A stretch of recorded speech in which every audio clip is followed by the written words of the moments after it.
All right, good morning, everyone. It's good to see you. And for those that are joining that's watching the video, we're glad that you're with us as well.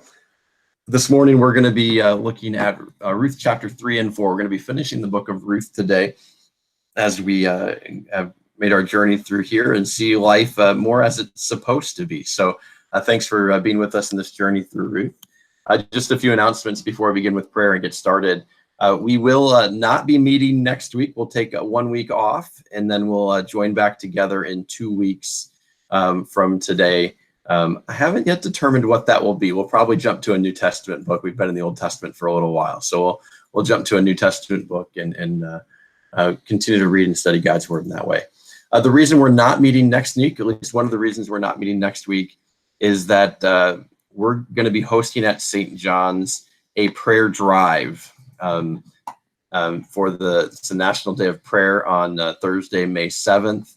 And so what we're going to do is we're going to host a prayer drive. So some of you may have participated in, birthday drive-bys or things like that to wish people a well-being. That's kind of where the concept came from. But instead of driving by and honking and shouting happy birthday or whatever it is, we're going to all stay in our vehicles, and we'll have 4 or 5 stations around the campus of St. John's. There will be a leader stationed outside with a microphone, so we won't get near you and you won't get near us. And you'll roll down your window enough to be able to hear. And we'll have some prayers for our church, our school, and all children everywhere, and for our world and things that are concerning for us right now. The whole drive experience, we're estimating should be about 20 minutes total from as you start that journey. So that's going to be offered 3 times next Thursday. The first one is 9 to 10. The second one is 11 to 12, and the third one is 5:30 to 6:30. So if you feel comfortable, you're welcome to drive onto campus and join us at one of those times. No, we don't want anyone getting out of their vehicles. The building's going to be locked, and so use the bathroom before you come, and all of those things, because we don't want anybody getting out of the vehicles there. Just an opportunity to lift up prayers together and to share in that way. So just look for more information about that. There'll be an announcement in this week's service. There also will be information on our website about that and the details if you can't remember that or don't know. So, but that means for this class next week, we won't be meeting.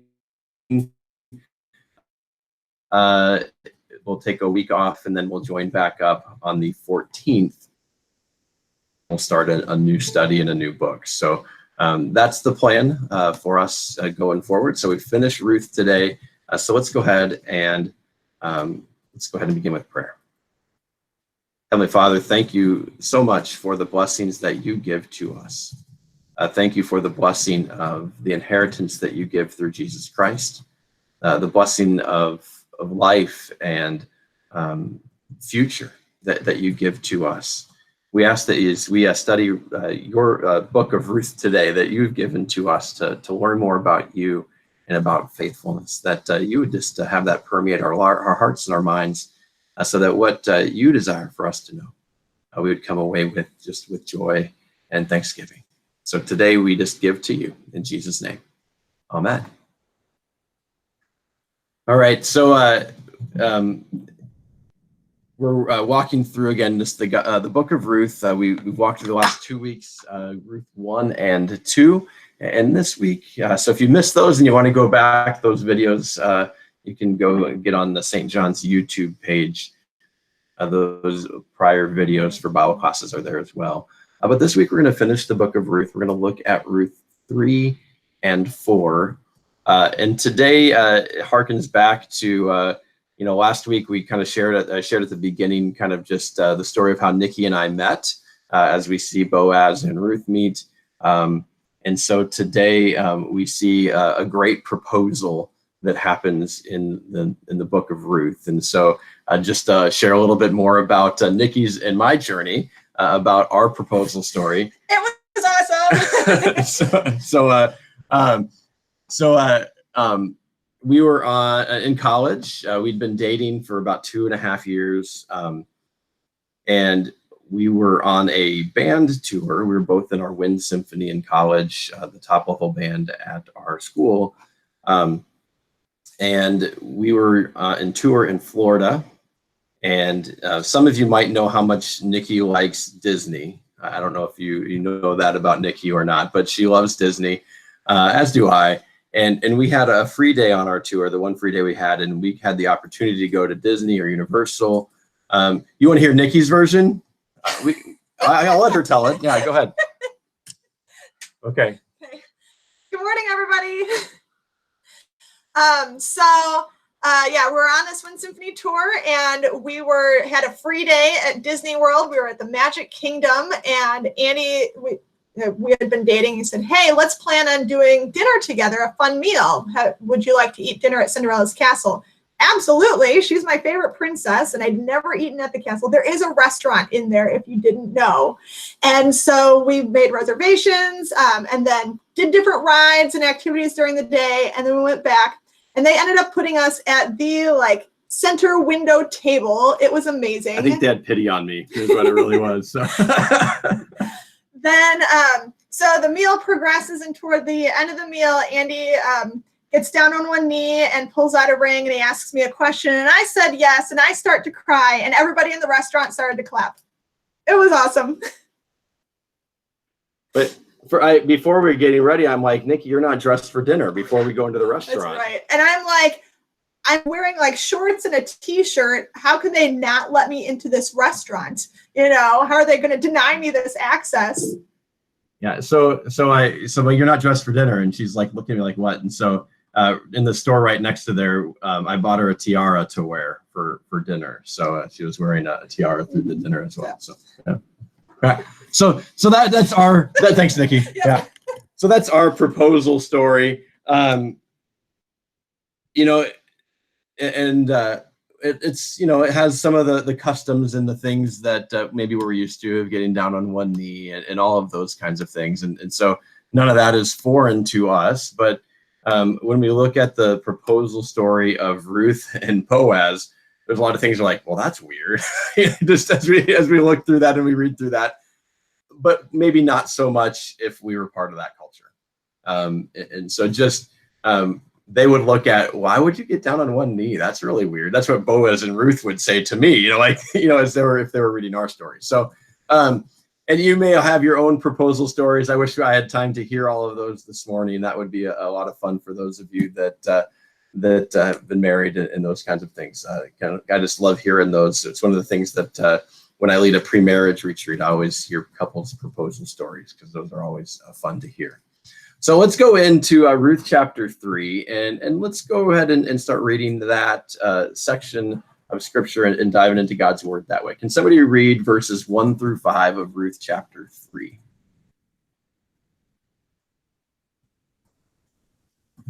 It's like Deb Jordan's unmuting herself. Go ahead, Deb. Okay. One day, Naomi, her mother-in-law, said to her, "My daughter, should I try not to find a home for you where you will be well provided for?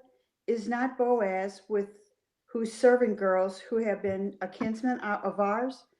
Tonight he will be winnowing barley on the threshing floor. Wash and perfume yourself and put on your best clothes.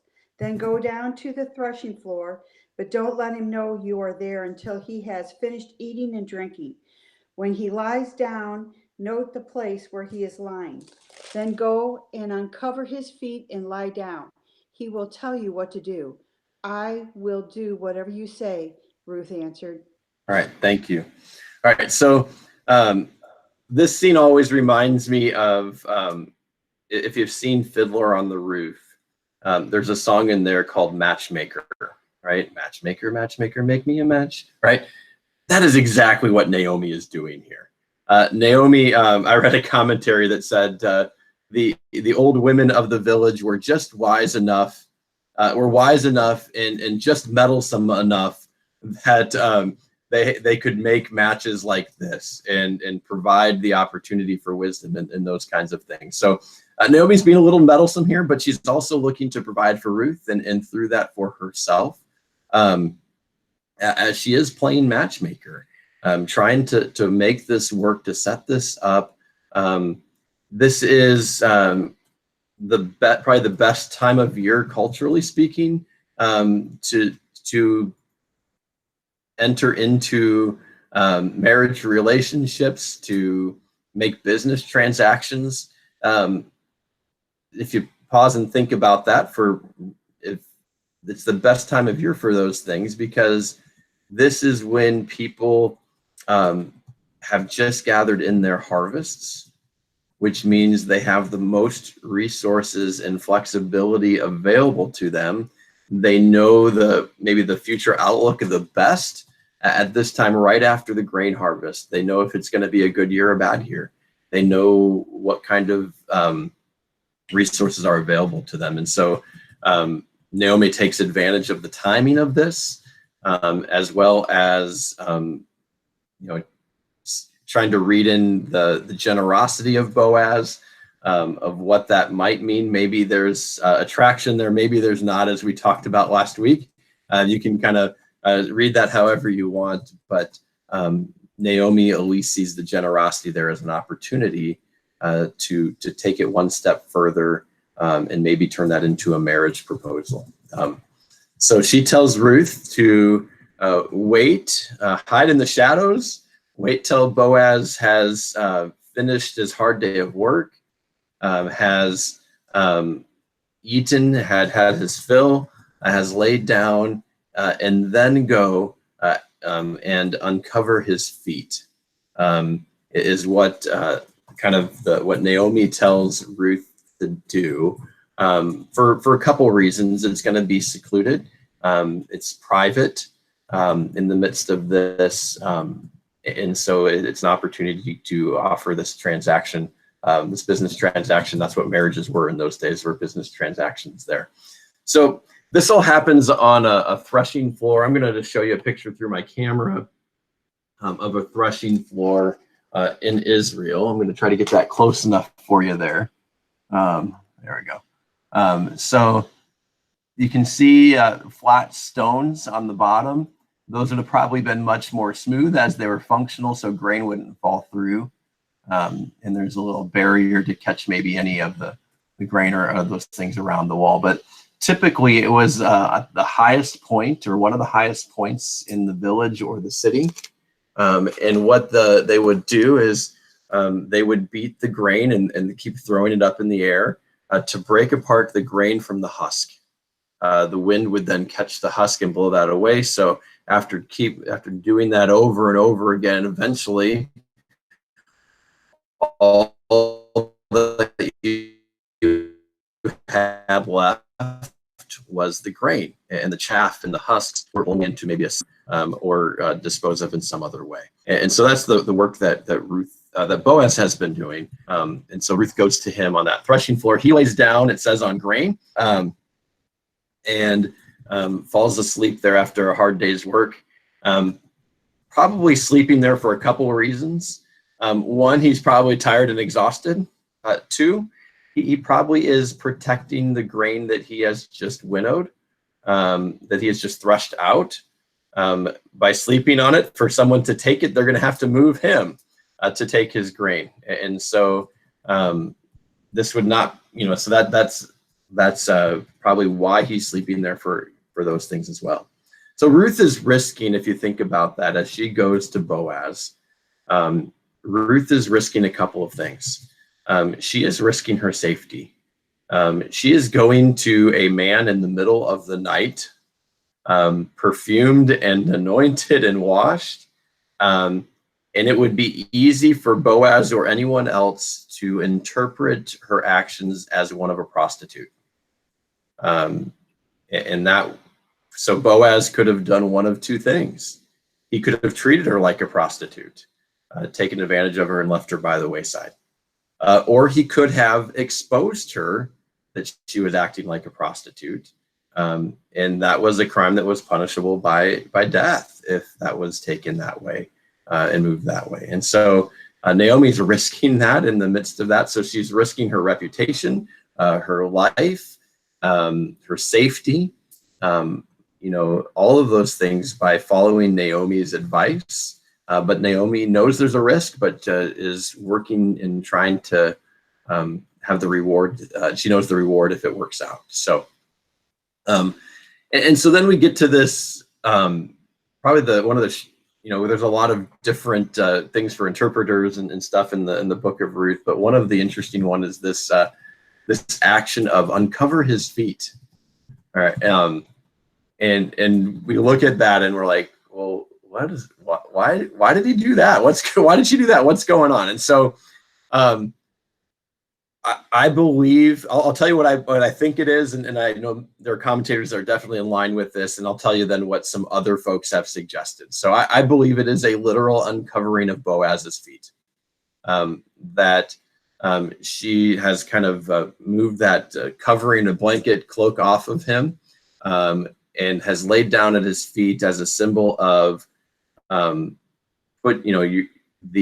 am at your, underneath your authority. I'm underneath your feet, if you will, is what that symbol is. Ruth is doing and showing, saying, this is the position I'm willing to be in, to move under your authority, not just as as a member of the community, but as a member of your household.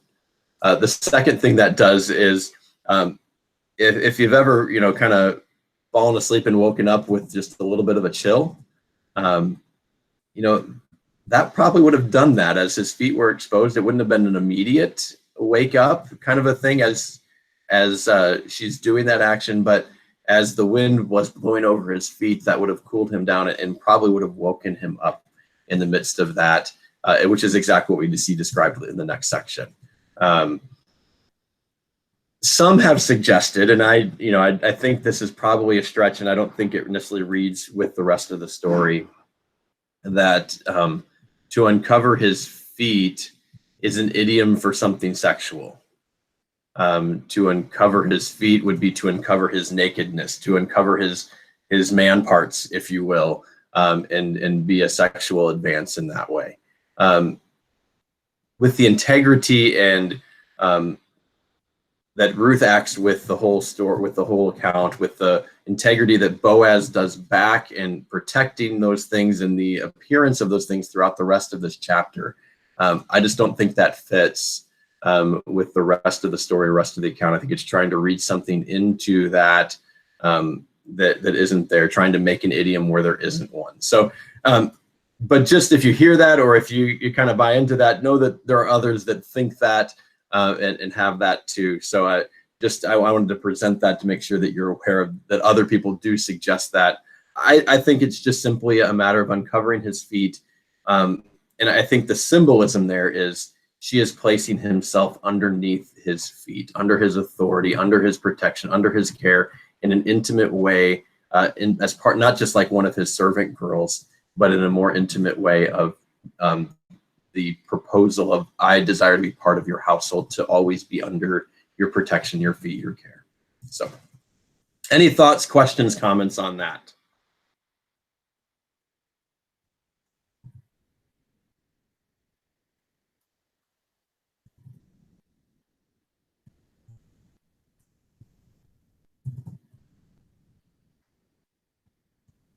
All right, not seeing any. Or Dad, you got one? I have one. Yeah. I said in verse 5, it says, and Ruth replied, all that you say I will do. So her personality just keeps shining through as this obedient and compliant daughter-in-law. Yeah. She has put herself under Naomi's protection and authority, and by doing so protects Naomi, but she's willing to do whatever Naomi suggests. Where you go, I will go, or you'll, and she just continues to do and show that care and that love, and that doesn't go unnoticed, as we see in the rest of this chapter too. Her character there. Yeah, go ahead, Ruth. Yeah, I'm sitting here thinking Naomi is raised Moabite. This may have been terribly, very different and strange to what she was instructed to do, because they were idol worshipers and life is totally different. Yeah, so I think that's a great point. We look at these customs and things. They could have been very different in Moab than over in Israel and Bethlehem at this time. And Ruth, raised one way, now back in Bethlehem with different cultures, different peoples. This probably would have been and could have been a stretch for her, depending what that is. So, I think, again, that just shows Ruth's character as she trusts in Naomi for all of these things and follows and is obedient in the midst of that. So, yeah, great. Any other thoughts or questions, comments?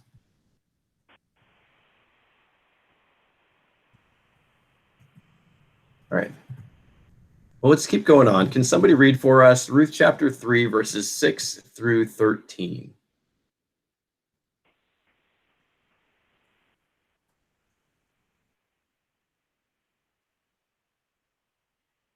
We're all being shy today. I'll read. Thanks, Dad. So she went down to the threshing floor and did just as her mother-in-law had commanded her.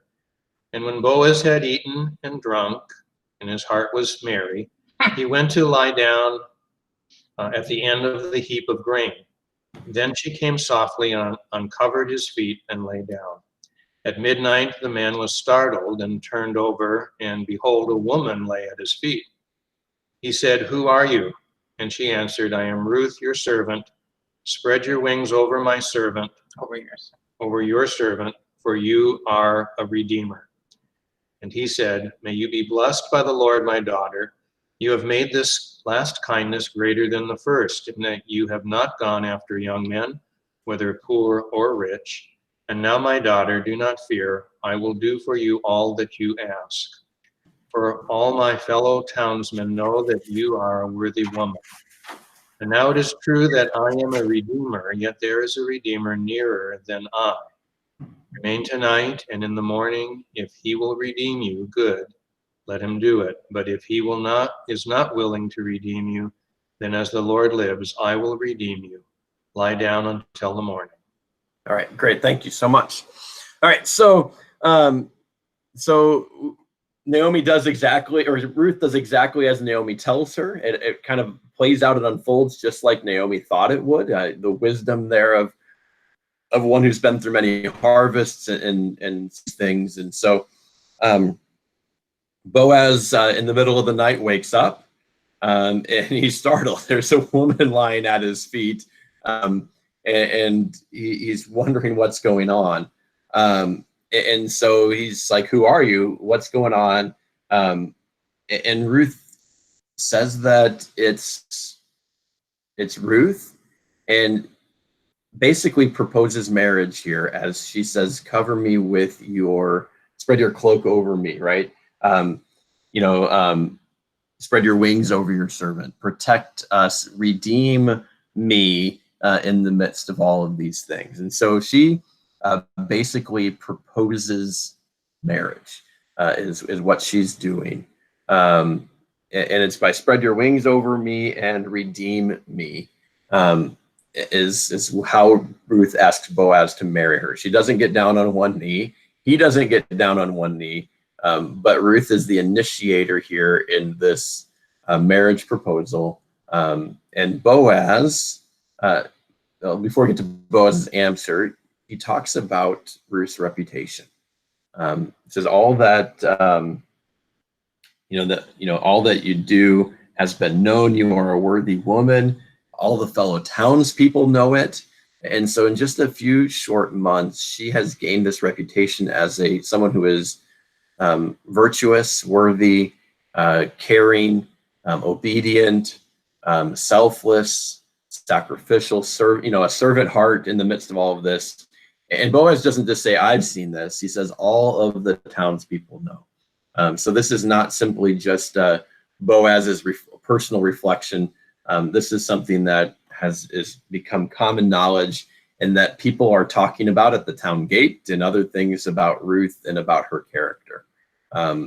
And so it's observed by all. And this is just in a few short months, because they came at the beginning of the barley harvest, and now we're at the end of the harvest time and in that period. So just a few short months. And so Boaz says, "I'll do what you ask, but there is someone who is nearer a nearer redeemer who has actually the kind of the first right of refusal.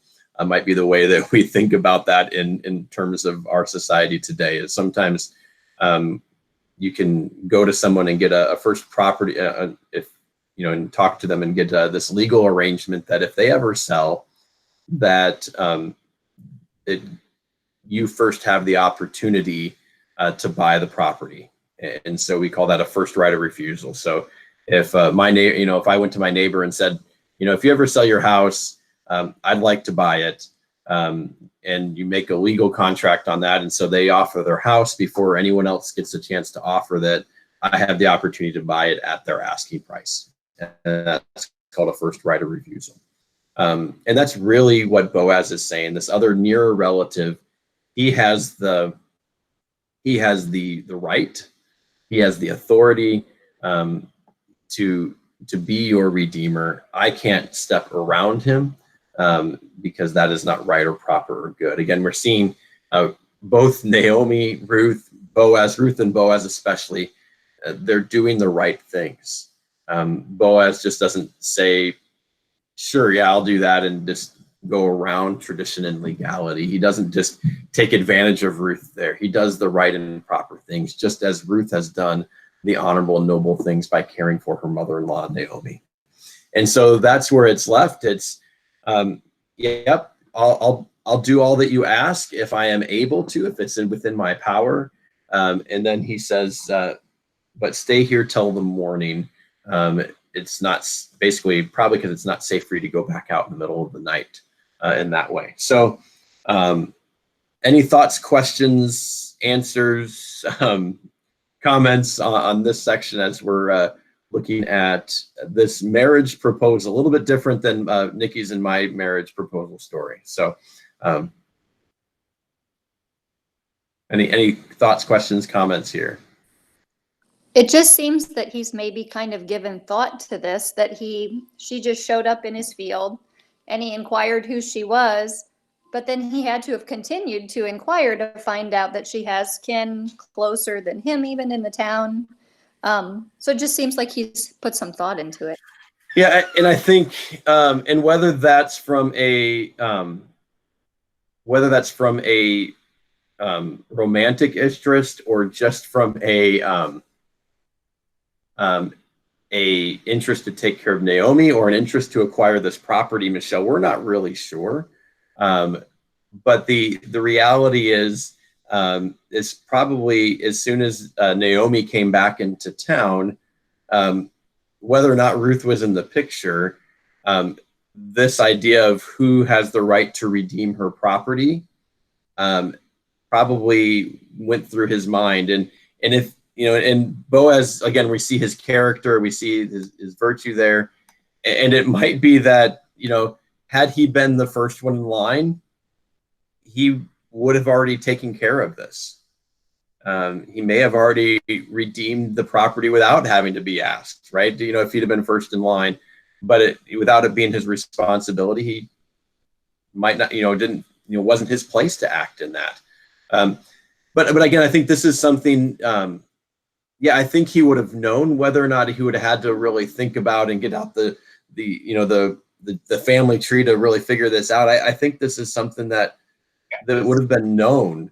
They would have known who was the near relative and who was close and who had the rights, because, you know, the land was huge. You know, the two most important things I think in this society are your land, your inheritance, and then your sons that will possess the land and you can pass that land on to. So I think it's, you know, having kids, especially sons, and land. Those are the two biggest things that people value in this culture. Mom or Dad, you got a comment there? Yeah, he'd already done it. He had already done his homework. He knew exactly what the situation was. That shows that he had interest and intent. Yeah. Yeah, and just knew that he wasn't he knew that he was not in line to do that. Yeah, Jim, sorry. I don't want to go too far afield, but isn't there a psalm that says that God will cover us with his wings? Isn't this almost a reflection of the Redeemer situation for us, what God works in our lives? we're covered with those wings as well. Yeah, exactly right, Jim. The idea, you know, and it's, I think in a couple different places, this imagery is there that he'll gather us under his wings. It talks about even in Psalm 27, I know it talks about how he brings us into the cover of his tent. And we'll, you know, and talks about he'll hide us under the shadow of his wings. And Jesus then uses this imagery too, right? When he talks about Jerusalem, he says, how I long to gather them under my wings as a, you know, as a hen gathers her chicks.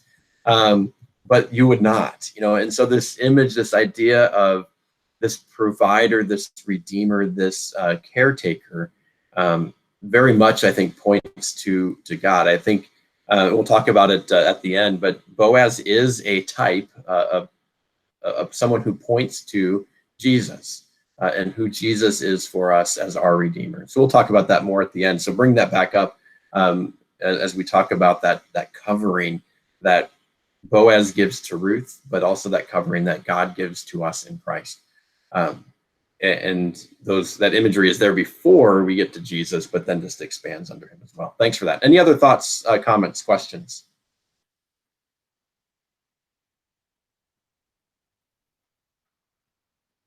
All right, well, let's continue to look at the character of Boaz and how this this narrative unfolds. And can somebody read the rest of Ruth chapter 3, verses 14 through 18?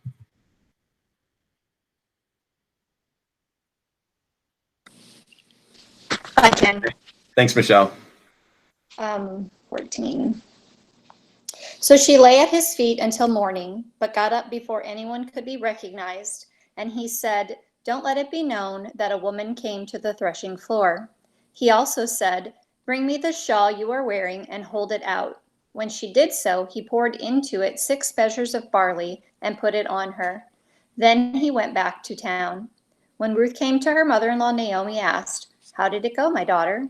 Then she told her everything Boaz had done for her and added, "He gave me these 6 measures of barley, saying, 'Don't go back to your mother-in-law empty-handed.'" Then Naomi said, "Wait, my daughter, until you find out what happens, for the man will not rest until the matter is settled today." All right. Thanks, Michelle. So what does she report back to Naomi?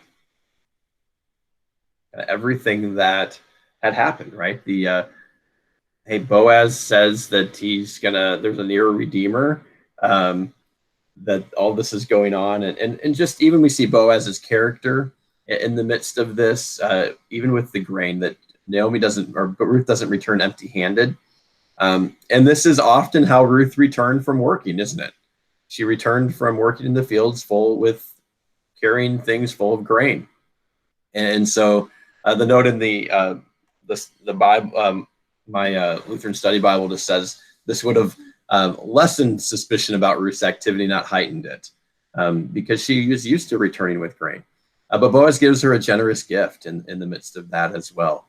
She was gleaning. She was in poverty. She was doing all that she could to provide for her and Naomi. And so returning to the town with grain, that was what she often had done in the midst of those things. So, and Naomi just then gives the word of this here of, just be paying attention. Boaz isn't going to let time pass. He's going to settle this account immediately. He's not going to kind of let it stew. He's not going to think about it. He's going to act and do so immediately for you and for us. It will be resolved one way or another today because of who Boaz is. And so we see both Boaz's integrity as he continues to protect and provide for Ruth, even in the midst of this circumstance, to not let her reputation be ruined or sullied in the midst of that, and then to provide for her and Naomi, and then to act that way. And we see Ruth's character just obediently taking the advice of others and sharing with Naomi and those things that way. So just any other questions on that before we jump into Ruth chapter 4?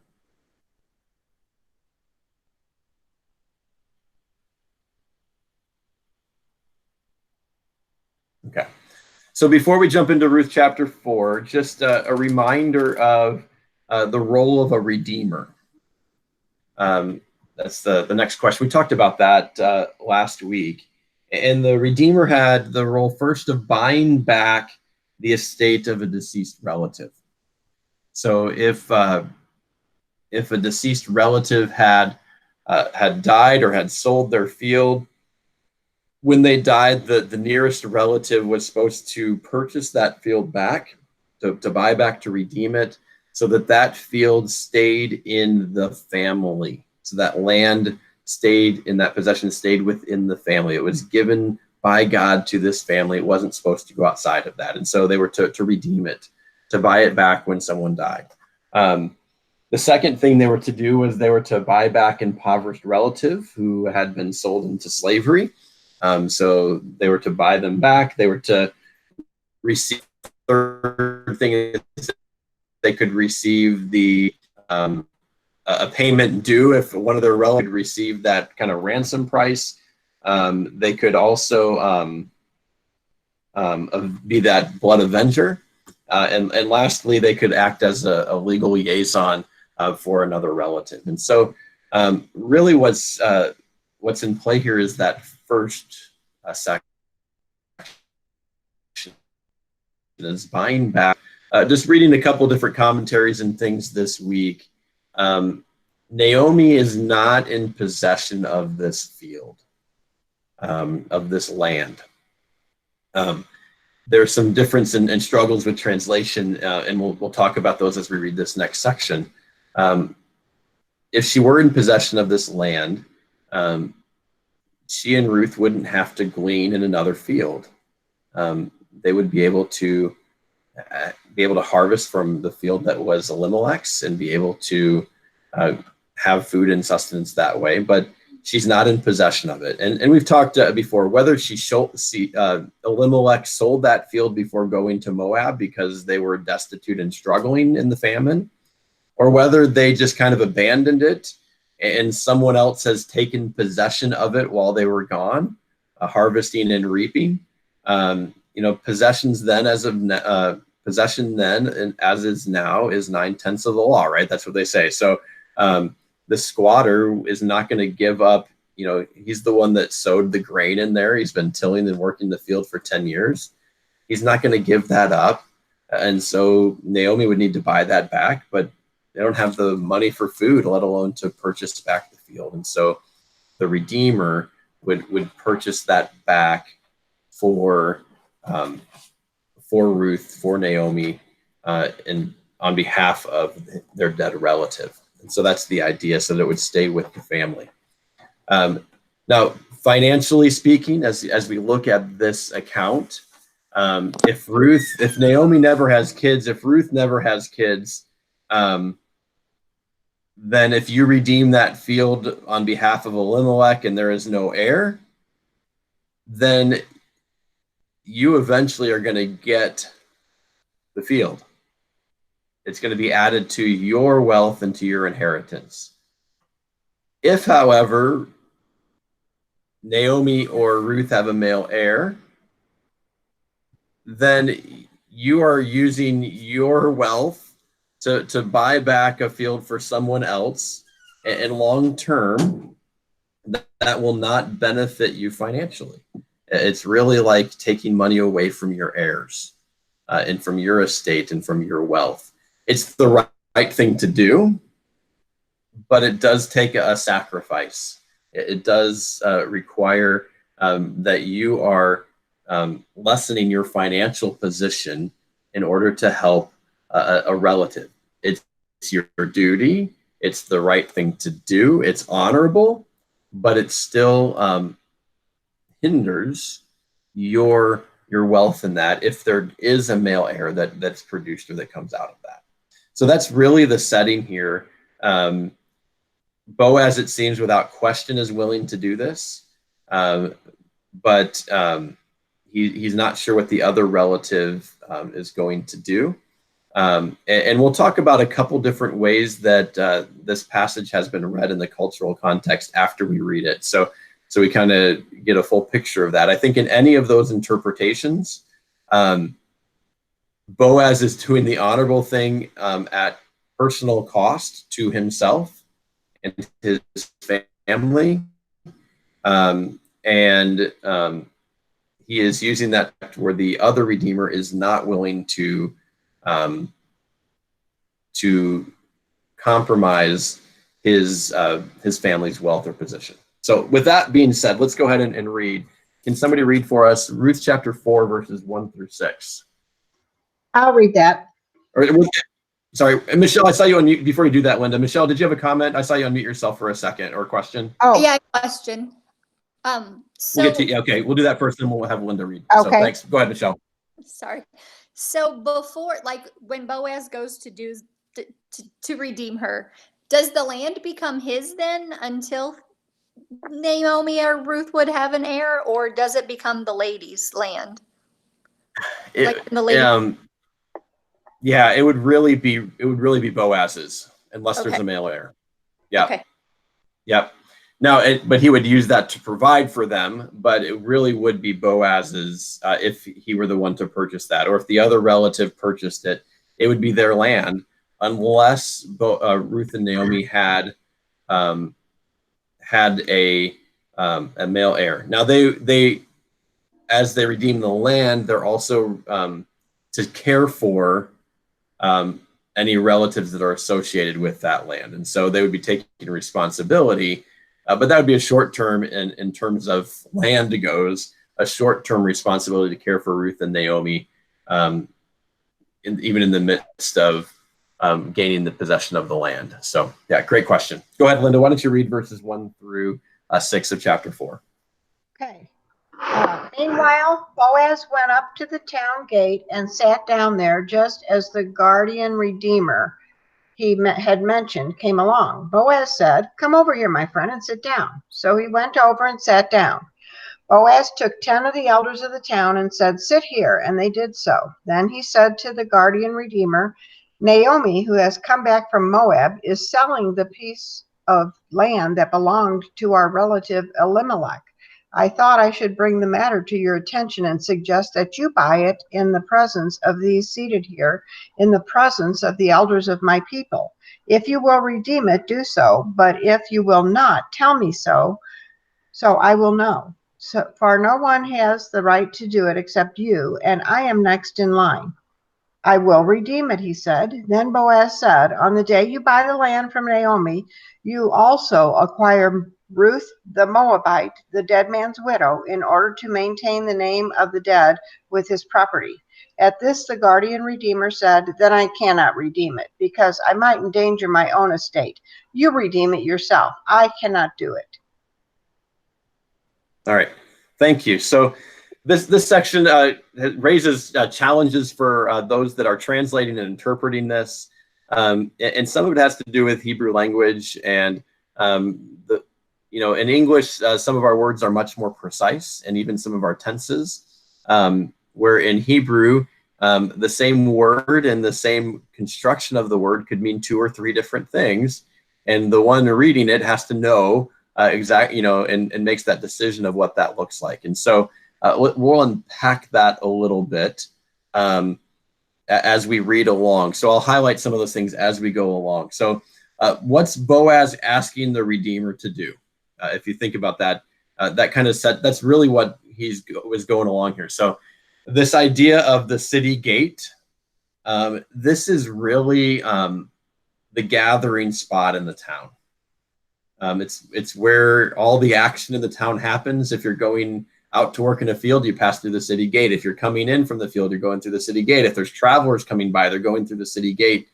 And so this is where the elders, the old men, kind of gather to shoot the breeze, to talk about life, to hold court, to make any legal decisions, to make and discuss what is best for the community, for the town.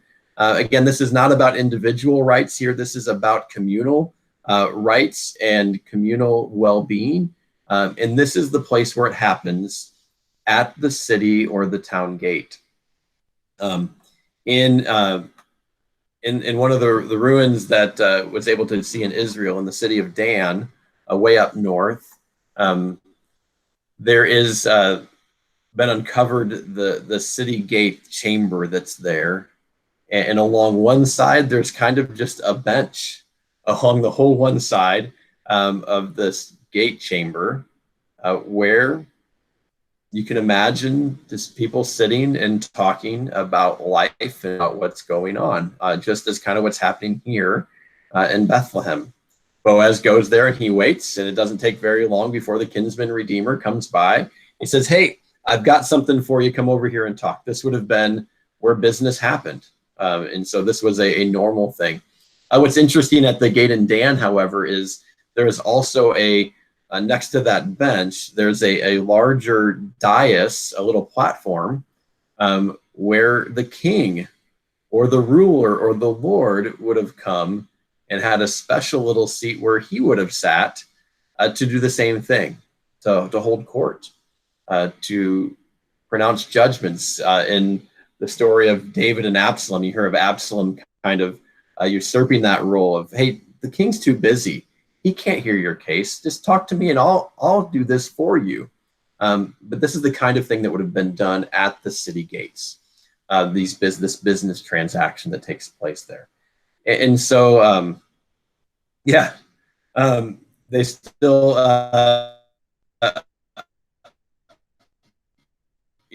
things, you can still see maybe some of the old men sitting there talking, shooting the breeze, solving the world's problems. Whether or not they have the same authority that these folks in Bethlehem did, you still see that going and happening. There in where we lived in Texas, they had all these little small towns around our small town. And each of these little small towns is a very Lutheran area. So each one had a Lutheran church in their own little area. And so the town really consisted of a Lutheran church, and usually right across the street, there was a city store, and that was the town. And this store was usually doubled or tripled or quadrupled. It served the function of the post office. It was a general store.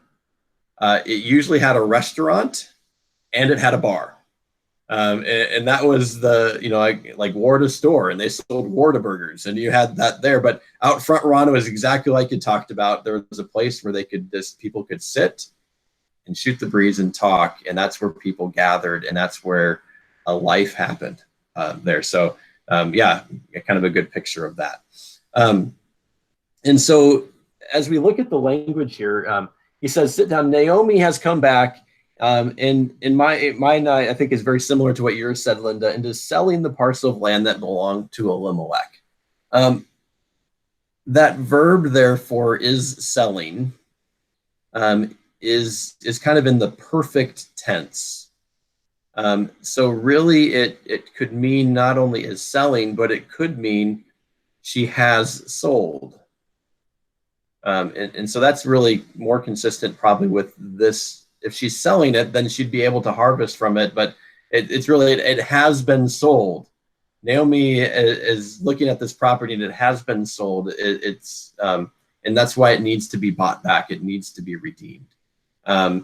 Or if she's selling anything, she's really selling the rights to the property itself. If she had possession of it, then they could glean from it. But it needs to be bought back from either the person that Elimelech sold it to, or it needs to be bought back from the squatter who has taken possession of it now. So that's really what that verb and that language is saying. And it's hard for us in English to kind of wrap our head around that form, that construct of that verb there for sold. Like you said, we've talked about that before. As they're going to Moab, they would have exhausted every possibility to try to stay on their land before going there. And really, you're not selling the land, you're selling the rights of sowing and harvesting, because possession of it and those rights come back to you in the year of Jubilee as that goes there.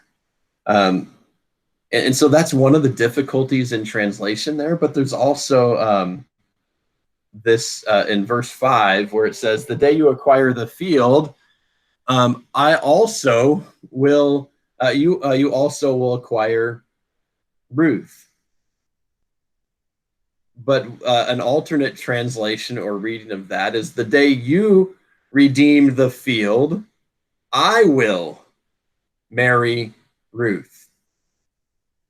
And so if that's the if that's the reading that goes, is, yeah, you have the right to buy back the field, but just know, when you buy back the field, I'm going to marry Ruth, and implying I'm going to provide an heir for Elimelech through Ruth. So you're going to buy the field back in the short term, but when there's a male heir, it's going to go to Ruth's son that I'm going to produce for her. And so it is even more financially disadvantageous for this man to buy the field. Because if you remember, we talked about this last week or the week before. The redeemers were not required to be levirate, to enter into levirate marriage. Only if you were the brother of the dead relative were you to provide an heir for the dead in that way. And so Boaz is going beyond this. The guy's willing to buy the field because he doesn't think that anybody's gonna, provide that heir. And as soon as he hears that Boaz will, well, I can't do it.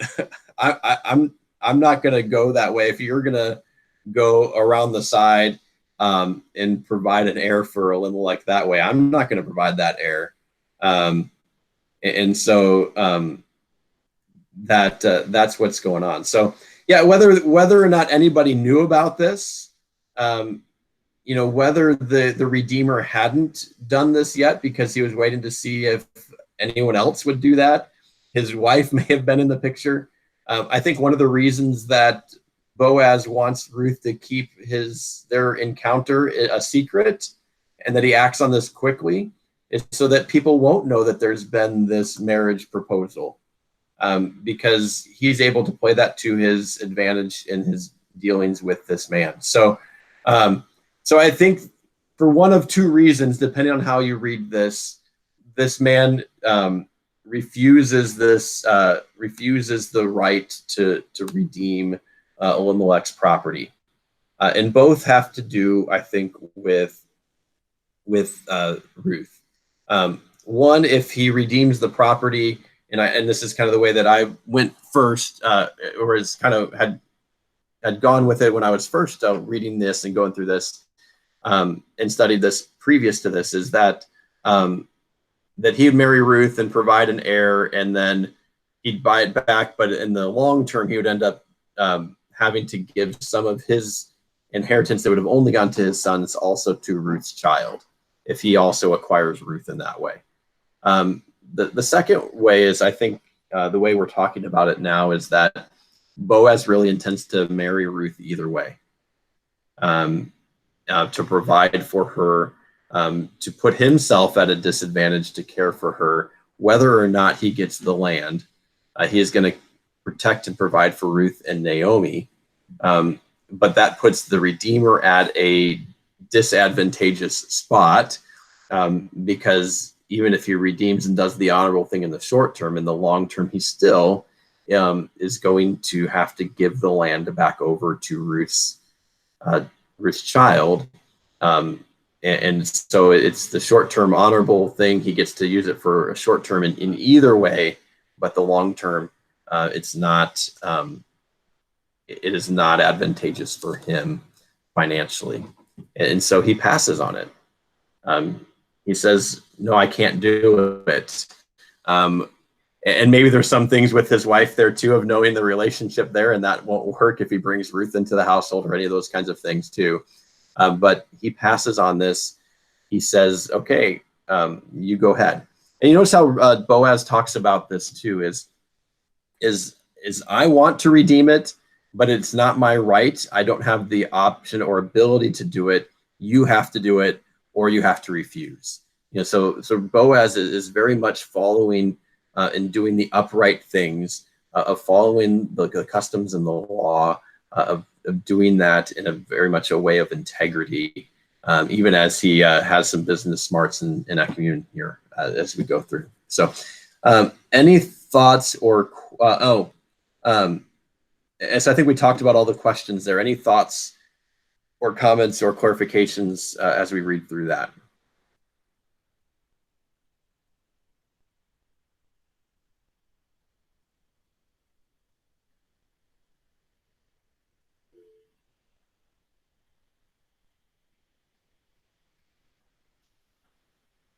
Just reading through Ron's comment here that he made.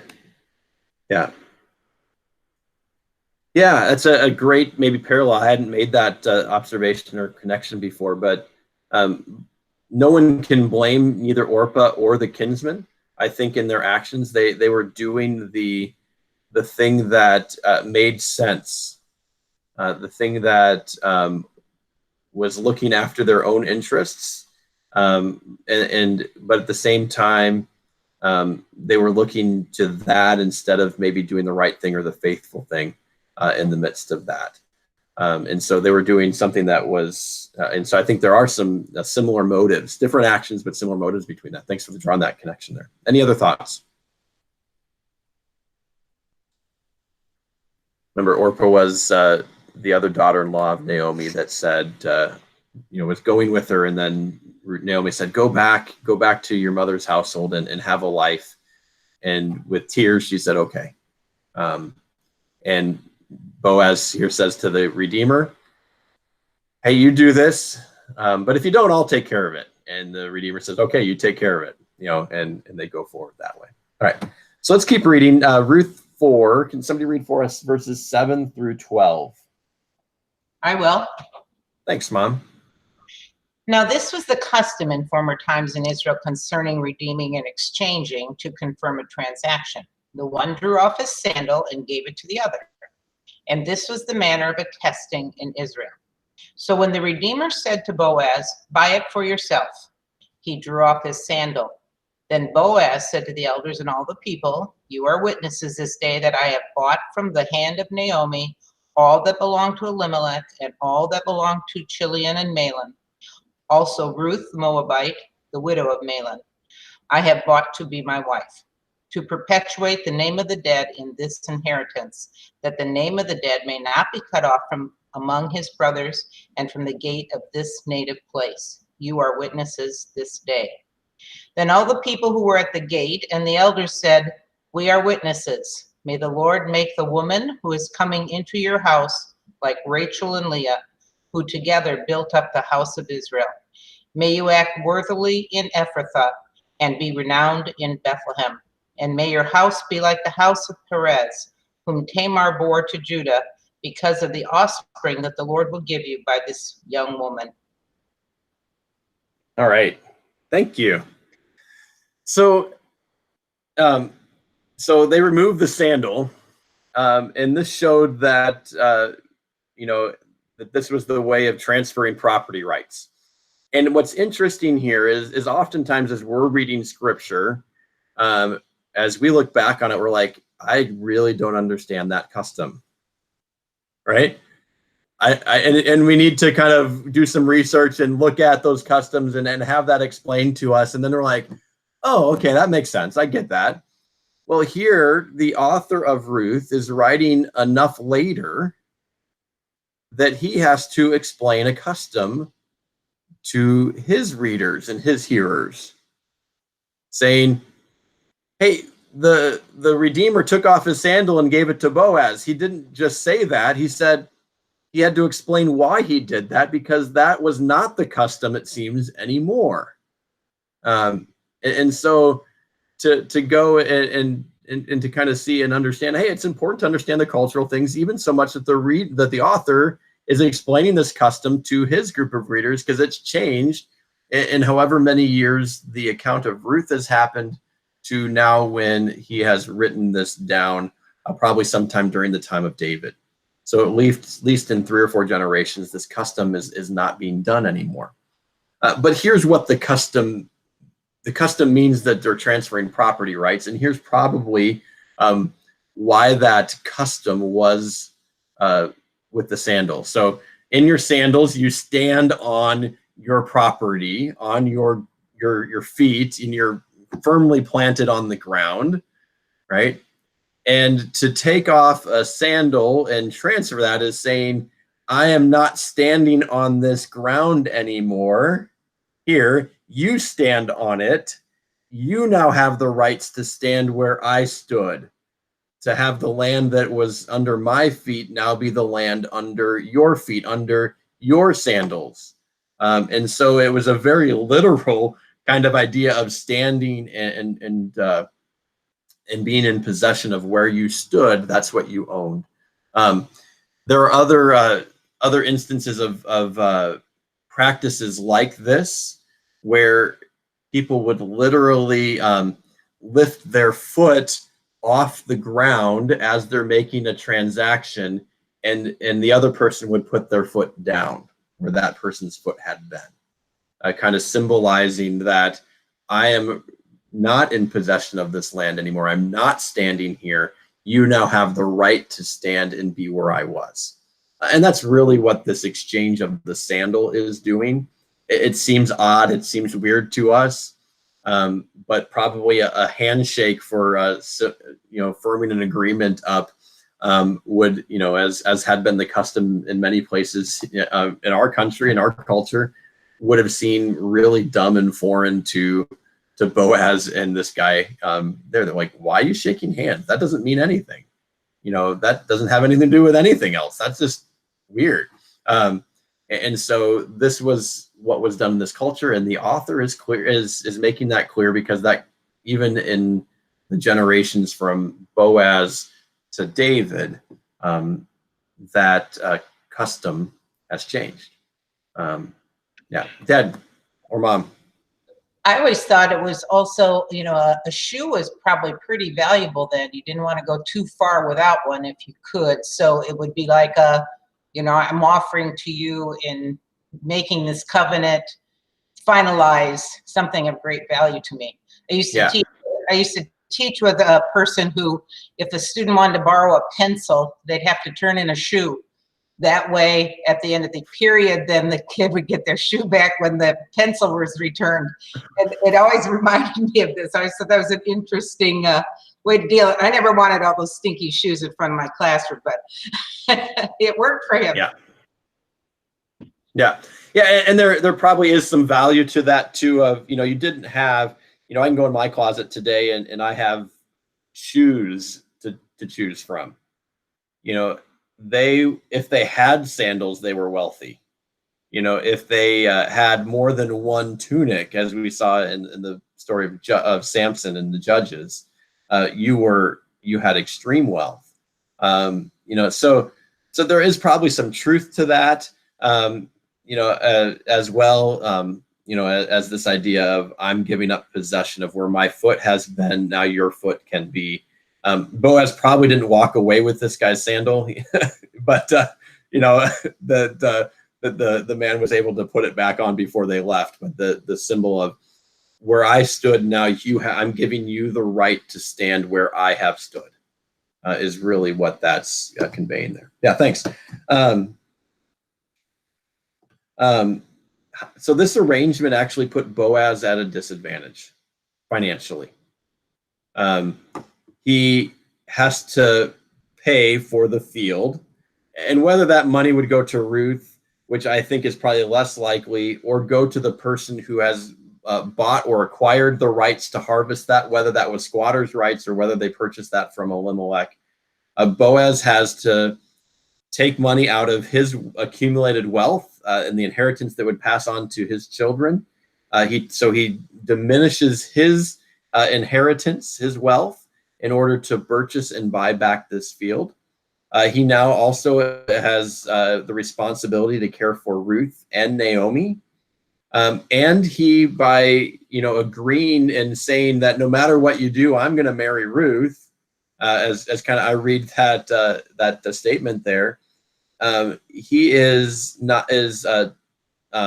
agreeing not only to marry her, but to provide an heir for Elimelech's family, which means that this heir will get the field that he just bought, and they'll get that for free when they come of age, right?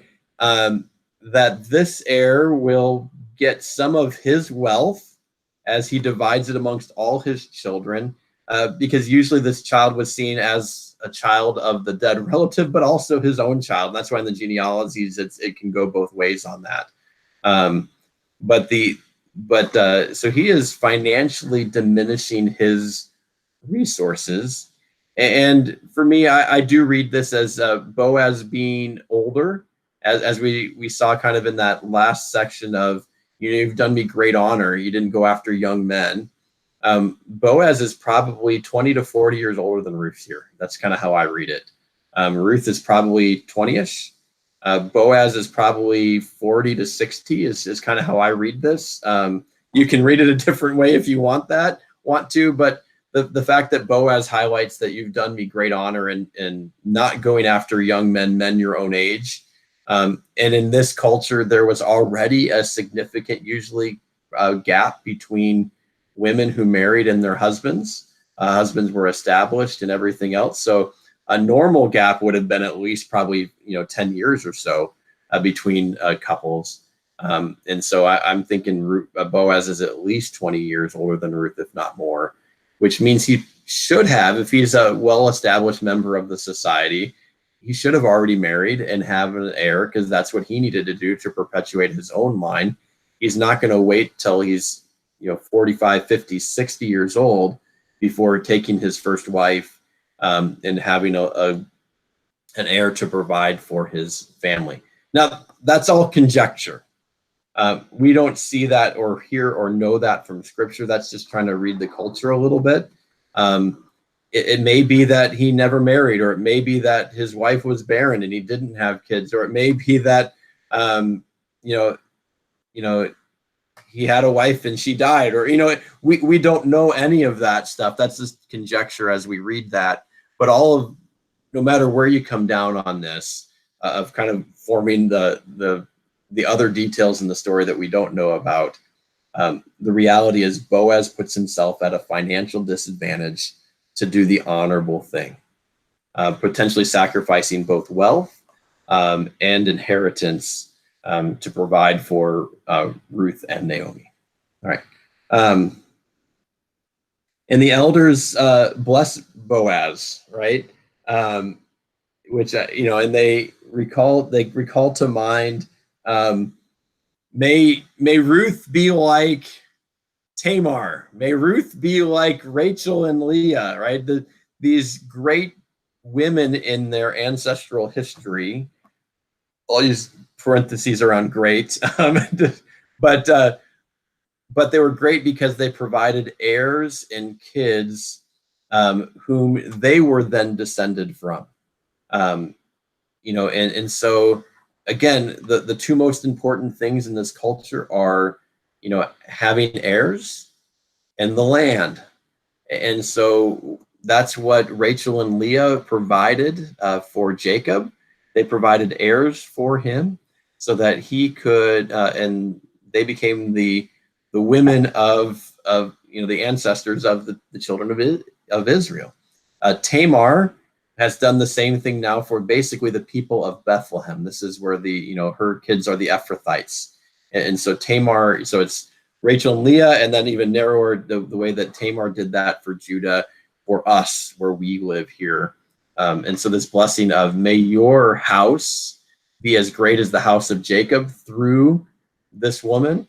May your house be as great as the house of Judah through this woman, is really what the blessing of the elders is there.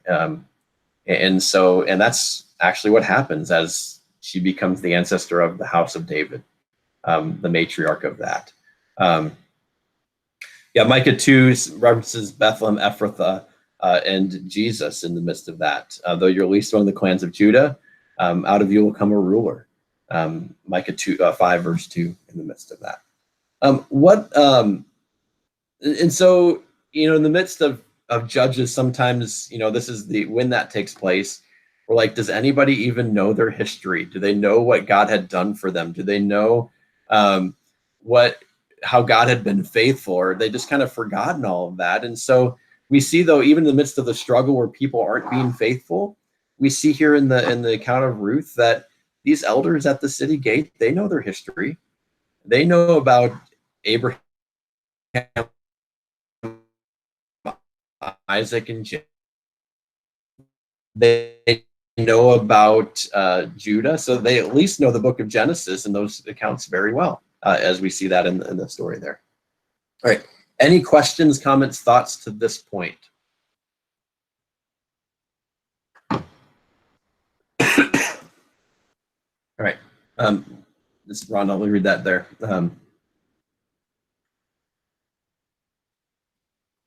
Yeah, so we see the Christ-centered view of the Redeemer, Ron, right? As we think about how Jesus is our Redeemer, and Boaz redeemed Ruth and cared for her in the same way that Christ cares for us, bringing us from outside the community to inside the community. I think the author really has was writing it, I believe, probably around the time of David. This is about David's ancestors. This would give credence to David's ancestral line, where some may say, well, does he really have the right to rule? You know, one of his relatives was a foreign woman. This might say, no, she was a foreign woman, but she became a believer, and she became one who was following the customs even better than the other people around. She was faithful. And so that just shows that character quality and trait, and, you know, both in Boaz and in David, to care for and protect others. That's the kind of king we're getting. This is the kind of stock that he comes from. I think that's really, they're showing the nearer fulfillment, I think, of that in David, and making those connections from Ruth and Boaz to David and who he is and his character there. It also, I think, probably might be a defense for David about some of the foreign people that he's brought into his leadership, and into his trusted advisors and mighty men and others. Of, we have the Gittites and Hittites and others that are part of his mighty men and his warriors. That's, Dave, why is David doing this? Well, this is what God's people have done. As long as they're faithful in following who God has made us to be, then they can be part of us. We see that that's what Ruth did. That's what Boaz did with Ruth. She was a believer, and Boaz brought her and made her part of the covenant community. And that's what David's doing with these other people. They're believers, and he's now making them part of the covenant community as well. So I really think that those are some of the things that the author is probably intending to do. What's amazing is the Holy Spirit uses those intentions, whatever they were, for us, to give the history to David, and then also to give the history to Jesus. And what kind of character is in David's line, but also then is in the line of Jesus, as we see that fulfilled in that way. Yeah. All right. Any other thoughts, comments, or questions? That was a really good one there. Thank you.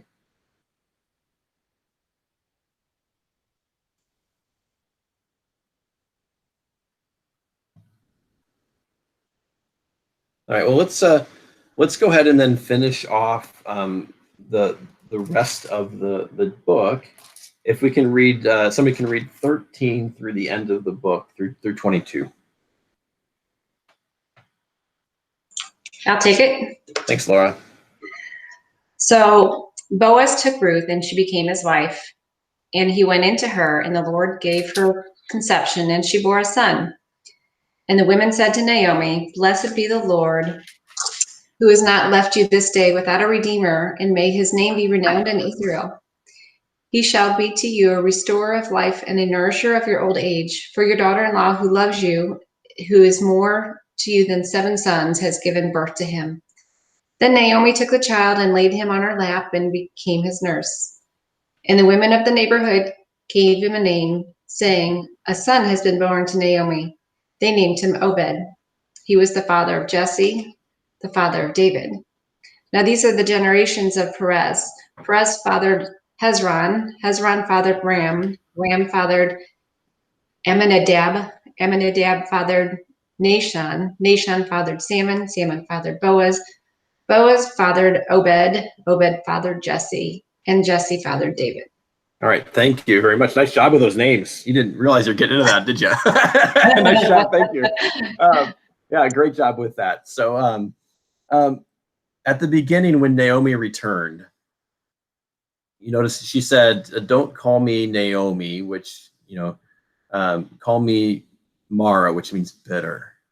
And she says, because I am empty, right? And we talked about some of the names, how Ruth's name could mean fullness or provision or some of those things. And so we see here now Naomi's emptiness turned to fullness as a child has been restored to her through Boaz and Ruth, and the connection that she's able to have as this child's surrogate, grandmother, if you will. In the midst of that, and so the blessing and the joy that Naomi gets, turning sorrow into joy. The psalm, I love the psalm that says, "Weeping or sorrow may last for the night, but joy comes in the morning." And that idea of that's what the Lord does. He turns our weeping into joy, and sometimes that happens quickly, and sometimes that doesn't happen for a very long time, and maybe never in this life do we see that turn to joy. But we know in comparison of eternity that is just for the night. And for Naomi, we see that here of her emptiness is turned to fullness through God's provision, his blessing. So this genealogy here is not complete, nor is it meant to be. It is highlighting the generations here these ancestors of David going back to Perez. If you do argue for it is a complete genealogy, these are some really significant gaps in generations, which maybe you could account for with Boaz if he is 70 or 80 when he has Obed. That might account for some of it, but you'd have to have probably 3 or 4 at least lengthy generations like that within this context. Because we're talking from Perez to David, we're talking about 700 or 800 years. If you're looking at, the Exodus happens in 1400 BC. They were in this David was about 1000 BC, and they were in Egypt for about 400 years. Well, Perez was the son of Judah. Perez was one of those that went down to Egypt. So you're talking, and David was in about 1000. So you're talking about 800 years, and there's only 10 generations listed here. And so the likelihood of this being the complete genealogy is not the intended purpose of this. The fact that there are 10 names and 10 names only listed here highlights this is the generations of, and so it might be this is the family and this is the next kind of patriarch that's listed as you go down there. Boaz is given the 7th place, which is the place of honor, because he's done the right thing here. And this genealogy ends with David, with the hope of a new and a brighter future in the midst of this. And so that's kind of, as I was reading through commentaries, those were some of the things that were suggested and talked about there. Again, if you look at, if 600, 700, 800 years, 10 generations, you can make that work, but they have to be some pretty old dads that are having these kids multiple times throughout this genealogy.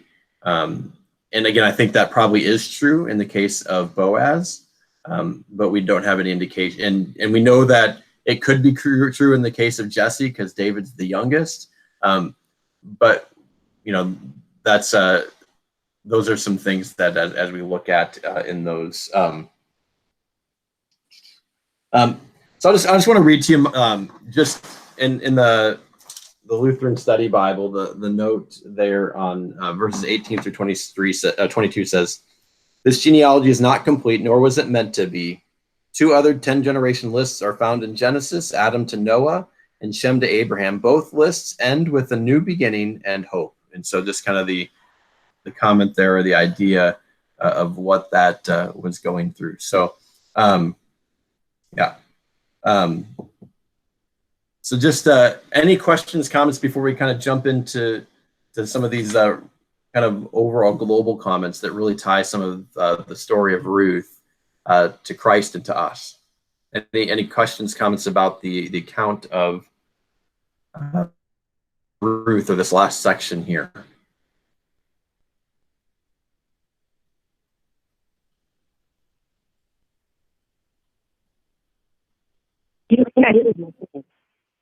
Go ahead, Ruth. Okay, I was just sitting here thinking that what man does often is not our best choices. The family left the land. All 3 of those men of Naomi, they're buried in Moab. They didn't even get to come back to their homeland. But God has worked through all of these sets of generations for what he has wanted to take place. We are very impatient people about some of these things. We like to hurry and do it this way and change that. But this slows you up in your thinking. But God's plan is done so that David, the youngest son, they even forgot about him and his family. They didn't know he was out there in the field, and he's the one God selected. Yeah. Yeah, that even through their choices of leaving the land and marrying foreign women and all of this, God used that. Doesn't mean that was, to say God desired that, I think is not what we want to do, but things of trying to make it happen themselves. God used that to bring about not only David, but to bring about Christ. Yeah. Family. The chosen family is chosen not because they get everything right, but because because God continues to work through them. Yeah, thanks for that, Ruth. Appreciate that. You're welcome. All right. Any other thoughts or questions?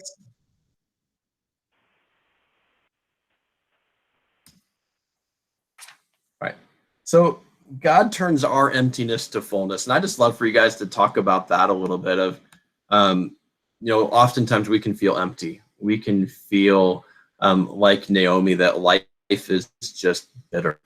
And that's kind of the pill we feel like we've been swallowing, like that bitter pill. So how does God turn our emptiness to fullness? And I'd love you just to jump in and weigh in on that. Who's calling on 70? The last 2 digits are on 70. You done muted yourself? You had a question or comment or thought?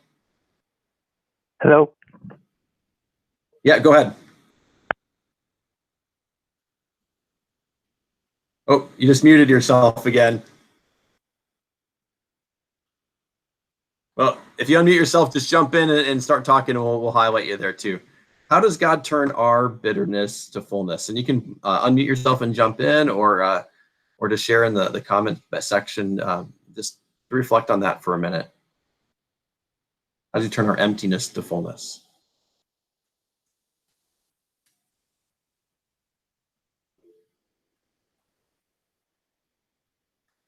Yeah, we might not be able to see easily even in those empty times, but God is still using us for his purpose. Not necessarily our purpose, but for his purpose.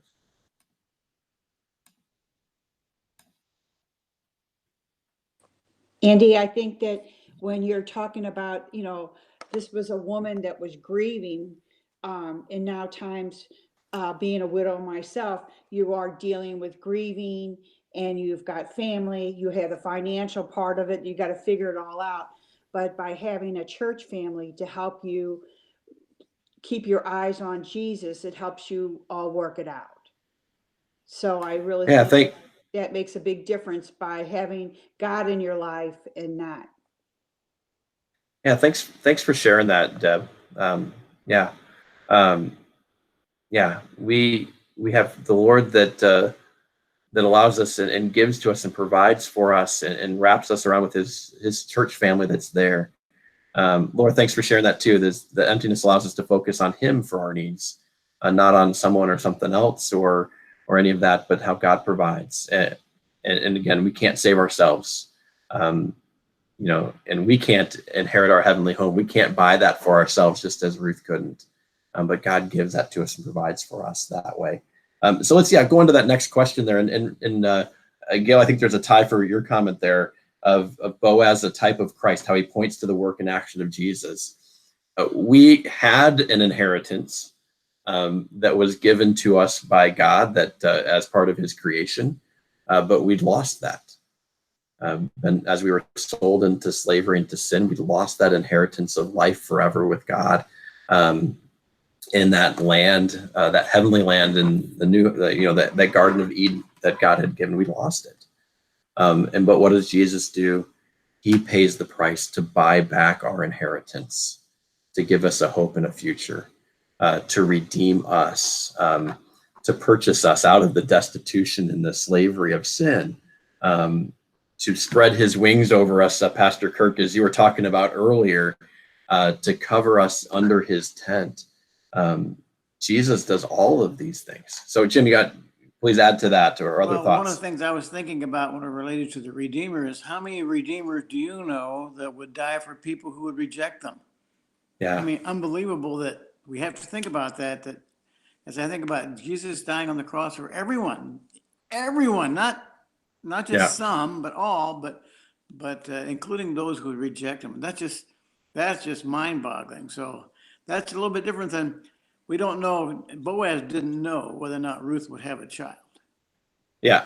He didn't know. Yeah, but we do know that she was far from rejecting him. Yes. And so what I like when we talk about typology, remember we've talked about that before, where we see in an historical person or event how that points to Jesus, and it always does in a greater and fuller way in Christ. And one of those things I think we see how much greater or fuller Jesus is an example of that are in those differences. As Jim, as you just pointed out, Boaz was willing to go through financial struggle or hardship, but he knew that Ruth had accepted him and had sought after him. Jesus, he goes and gives up all with it, knowing that we would not seek after him on our own. But he had to redeem us, to buy us back, and through His Holy Spirit does that.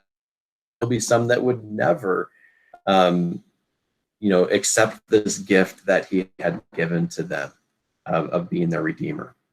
For those that gift of being the Redeemer. Yeah, great.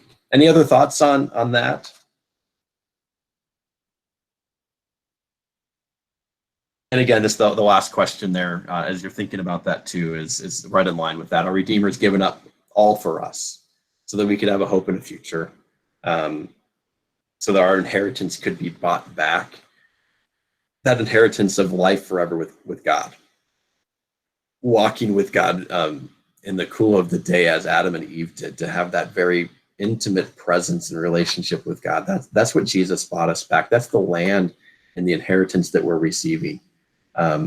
It's that inheritance also of forgiveness of sins, of being part of God's family, a chosen member there. So any other thoughts or questions?